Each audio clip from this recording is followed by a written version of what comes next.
الحمد لله وكفى والصلاة والسلام على سيد الرسل وخاتم الأنبياء والمرسلين وعلى آله وأصحابه وأهل بيته أجمعين.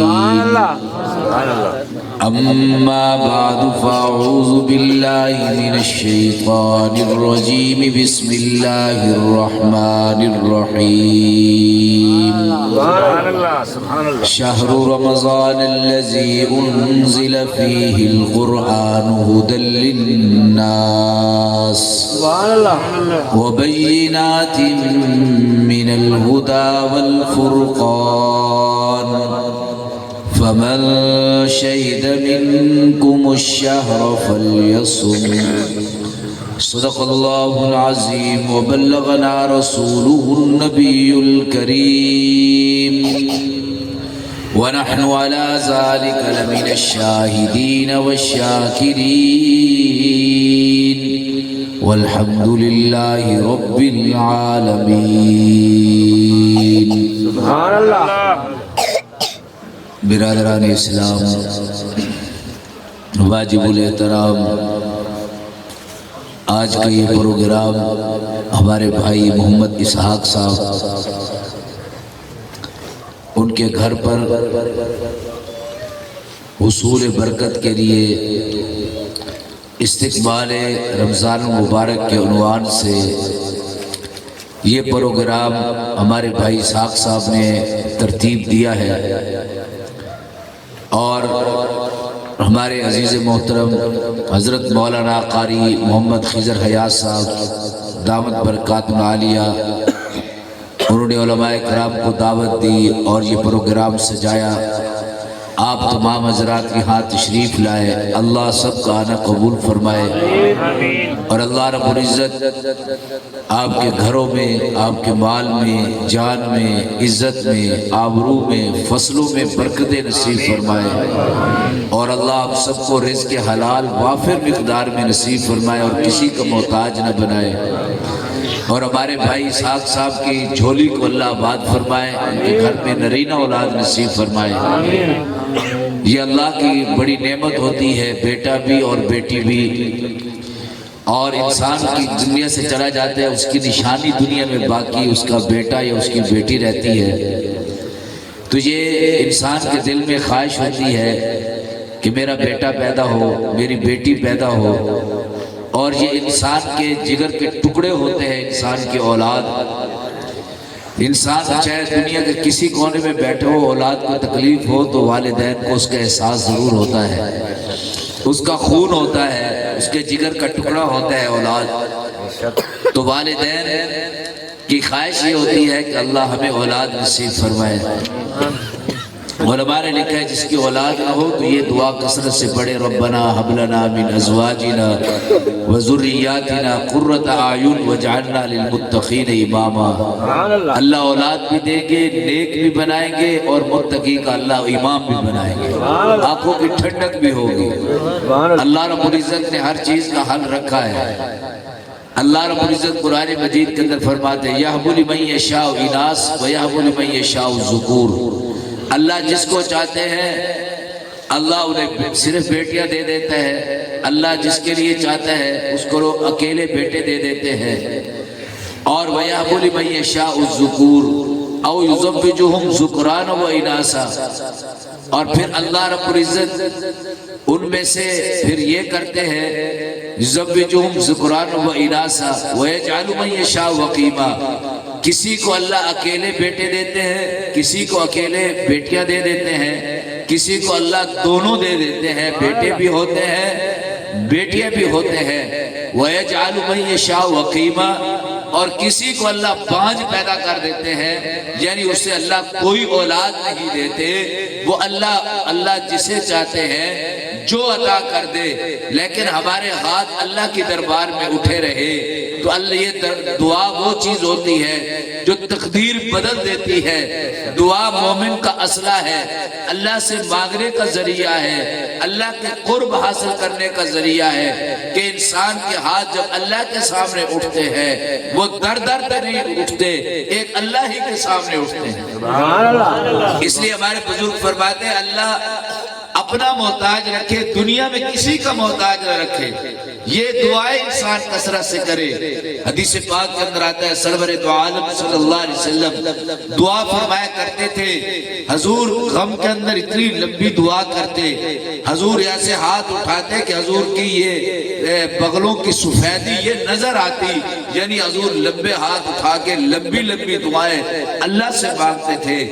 آپ اندازہ لگائیں حضور اللہ کے محبوب ہیں، پوری کائنات محبوب کے قدموں کے صدقے بنی ہے، سورج میں روشنی حضور کے قدموں کا صدقہ ہے، چاند میں مٹھاس حضور کے قدموں کا صدقہ ہے، ستاروں کی جگمگاہٹ حضور کے قدموں کا صدقہ ہے۔ اگر ہمیں فصلوں میں یہ سبزہ نظر آتا ہے حضور کے قدموں کا صدقہ ہے، سات آسمان محبوب کے قدموں کا صدقہ ہے، انبیاء کی نبوت محبوب کا صدقہ ہے، رسولوں کی رسالت محبوب کے قدموں کا صدقہ ہے، اور جتنی رسول آئے یہ بلکہ پوری کائنات کا ذرہ ذرہ محبوب کے قدموں کا صدقہ ہے۔ اب آپ دیکھیں کہ محبوب کتنی عظمت والے ہیں، جو مقصود کائنات ہے، جن کے اللہ نے پوری کائنات جن کے لیے سجائی ہے۔ میری طرف توجہ رکھیں، وہ اللہ کے سامنے کتنا رو رو کر مانگ رہے ہیں، اللہ کے سامنے ہاتھ اٹھا رہے ہیں۔ اب رمضان مبارک کا مقدس مہینہ آنے والا ہے، یہ شرف اللہ نے حضور کی امت کو دیا ہے۔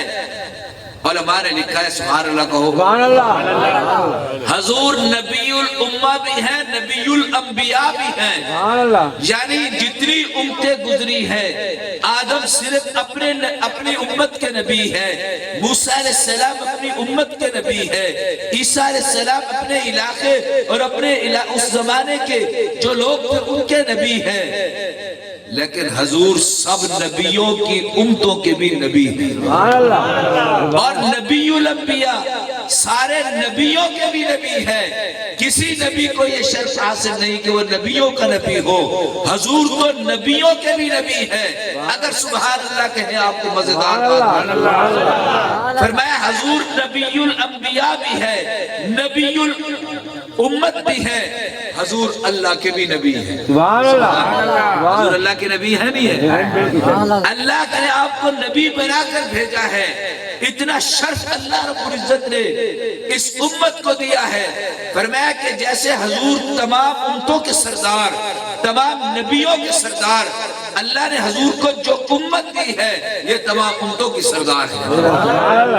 امتا وسطا لتکونوا شہداء علی الناس، حضرت موسیٰ علیہ السلام حضور کی امت سے اٹھنے کو اللہ رب العزت کے سامنے دعا کرتے تھے، یا اللہ مجھے بھی حضور کی امت سے پیدا فرما۔ تو میں عرض یہ کر رہا تھا، لمبی بات کرنے کا مقصد یہ ہے کہ اللہ نے حضور سرور دو عالم صلی اللہ علیہ وسلم کی امت کو عمریں کم دی ہے، لیکن ایسے ایسے مبارک لمحات دیے ہیں، ایسی راتیں دی ہیں، ایسا مہینہ دیا ہے کہ انسان ان میں عبادت کرے تو دوسری امتوں کی جن کی ہزاروں سال اور سو برس جن کی عمر تھی، اگر وہ ایک لمحے بھی لیلۃ القدر میں عبادت کر لے خیر من الف شہر، ایک لمحہ عبادت کرنا فرمایا رمضان مبارک کی لیلۃ القدر میں 1000 مہینوں سے افضل ہے۔ راتیں افضل دی، فرمایا یہ عید الفطر کی رات افضل ہے اور لیلۃ القدر افضل ہے، شب برات یہ افضل ہے، شب معراج یہ رات افضل ہے، فرمایا کہ نویں کی رات یہ بھی افضل ہے، 10ویں ذی الحجہ کی رات یہ بھی افضل ہے۔ یہ فضیلت والی راتیں جو ملی ہیں اللہ نے حضور کی امت کو عطا فرمائی ہے۔ اگر تمام مہینوں کا سردار اللہ نے رمضان عطا فرمایا ہے تو اس امت کو عطا فرمایا ہے۔ اور عظمتیں دیکھیں، شہر رمضان الذی انزل فیہ القرآن، شہر رمضان الذی انزل فیہ القرآن، اللہ نے اسی رمضان میں قرآن کو نازل فرمایا ہے۔ کتنی عظمت والا مہینہ ہے. حضرت جبریل آسمان سے آتے تھے، حضور سرور تو عالم صلی اللہ علیہ وسلم کو قرآن سناتے، حضور حضرت جبریل کو بھی قرآن سناتے تھے. جیسے آج مدرسوں میں مسجدوں میں حافظ ایک دوسرے کو قرآن کی دہرائی کرتے ہیں، محبوب جبریل کے ساتھ اس طرح دہرائی کیا کرتے تھے. یہ رمضان المبارک کا مہینہ آ رہا ہے، اس کے استقبال ہم نے کیسے کرنا ہے؟ حدیث پاک کے اندر آتا ہے حضور صلی اللہ علیہ وسلم رمضان شعبان میں کثرت سے روزے رکھتے تھے. حضرت عائشہ رضی اللہ عنہا کہ یا رسول اللہ، سب کہہ دیں صلی اللہ علیہ وسلم، زور سے کہا کرے، دل سے کہا کرے، محبوب کی محبت میں ڈوب کے صلی اللہ علیہ وسلم کہا کرے. حضرت عائشہ نے پوچھا یا رسول اللہ صلی اللہ علیہ وسلم، آپ اتنے روزے شعبان میں کیوں رکھتے ہیں؟ روزے کا مہینہ تو آگے رمضان آ رہا ہے. فرمایا کہ جتنی کثرت سے اعمال شعبان میں آسمان کی طرف اٹھتے ہیں، اتنے کسی مہینے میں نہیں اٹھتے. میں محمد صلی اللہ علیہ وسلم یہ چاہتا ہوں کہ میرے اعمال اللہ کی طرف اس طرح اٹھے کہ اس حالت میں اٹھے کہ میں محمد روزے دار ہوں، میں محمد صلی اللہ علیہ وسلم روزے دار ہوں. محبوب کثرت سے روزے شعبان میں رکھا کرتے تھے. صحابہ کرام رضی اللہ تعالیٰ شعبان کے مہینے میں کثرت سے روزے، کثرت سے قرآن کی تلاوت اور کثرت سے زکوٰۃ، صدقہ، عشر اس مہینے میں نکالتے تھے. اور فرمایا کثرت سے روزے اس لیے رکھتے تھے تاکہ رمضان میں روزے رکھنے کی مشق ہو جائے، اور کثرت سے تلاوت اس لیے کرتے تھے آگے قرآن کا مہینہ رمضان آ رہا ہے، اس میں عادت بڑھ جائے تلاوت کرنے کی. ہمارے استاد تھے کراچی میں حضرت مولانا صاحبان محمود صاحب، سب کہہ دیں رحمت اللہ علیہ، رمضان میں 85 قرآن ختم کرتے تھے. کتنے؟ 85. ہم میں کوئی آدمی ہاتھ کھڑا کر کے کہتے ہیں ہم نے 10 قرآن مجید کا رمضان میں ختم کیا ہے. کوئی حافظ بھی نہیں ہاتھ کھڑا کر سکتا. ایک کرتا ہوں، ایک. الحمدللہ. کم از کم ایک قرآن کا ختم آج ہم یہاں وعدہ کر کے جائیں، کریں گے نا انشاءاللہ. سب ہاتھ کھڑا کریں انشاءاللہ. 22 سال کا پروگرام کامیاب انشاءاللہ. قرآن مجید پڑھے. اصلا مولوی سے لینے پیسے مجھ سے لیتے، چلو قرآن پڑھو، خود پڑھے قرآن مجید. قرآن مجید کا مہینہ ہے. نعرہ تکبیر، آج کب ختم نبوت خطیب پاکستان علامہ عبدالعزیز حسانی صاحب، نعرہ تکبیر. حضرت تشریف لائے ہیں، لمبا سفر کر کے خصوصی شفقت فرمائی، تشریف آوری. انشاءاللہ آخری بات انشاءاللہ حضرت پھر انشاءاللہ تفسیری خطاب حضرت کا ہوگا انشاءاللہ. تیسرا کام صحابہ کرام شعبان میں جو کرتے تھے وہ کیا تھا کہ وہ زکوٰۃ، صدقہ، فطر، عشر اور اسی طرح صدقات بہت زیادہ شعبان میں دیا کرتے تھے. علماء نے اس کی وجہ یہ لکھی ہے کہ تاکہ فقراء اور مساکین جن کے پاس افطاری کا اور سحری کا سامان نہیں ہے، سحری اور افطاری کا سامان نہیں ہے، یہ زکوٰۃ اور صدقہ اور عشر ان تک پہنچ جائے. وہ مسلمان جو غریب ہیں، فقیر ہیں، مسکین ہیں، ان کے پاس روزے رکھنے کا سامان نہیں ہے، یہ شعبان میں ان تک پہنچ جائے گا. وہ اپنے افطاری کا سامان لے لیں گے، سحری کا سامان لے لیں گے، آٹا نہیں ہے تو آٹا لے لیں گے، کھجور گھر میں نہیں ہے کھجور لے لیں گے، گوشت نہیں ہے تو گوشت لے لیں گے، سبزی نہیں ہے تو سبزی لے لیں گے. تو اس لیے فرمایا کہ رمضان مبارک میں زیادہ ثواب ہے ہر نیکی کا، صدقے کا بھی، زکوٰۃ کا بھی 70 گنا بڑھ جاتا ہے. لیکن زکوٰۃ کا سب سے زیادہ ثواب کب ہے؟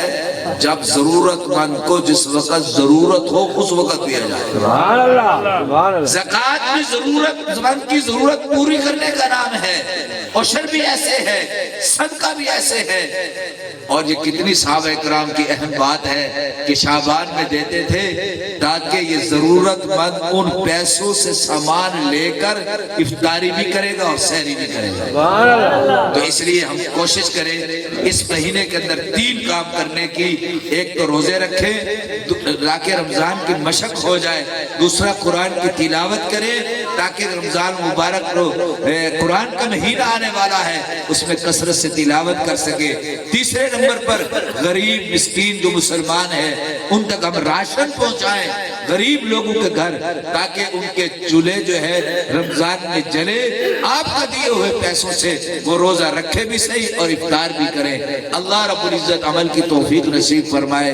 اور ہمارے بھائی محمد اسحاق صاحب ان نے ایک سب کو مل کر یہاں پر ایک دعا کے لیے اکٹھا کیا ہے کہ میرے گھر میں اولاد نہیں ہے، اللہ مجھے بچہ دے، بچی دے۔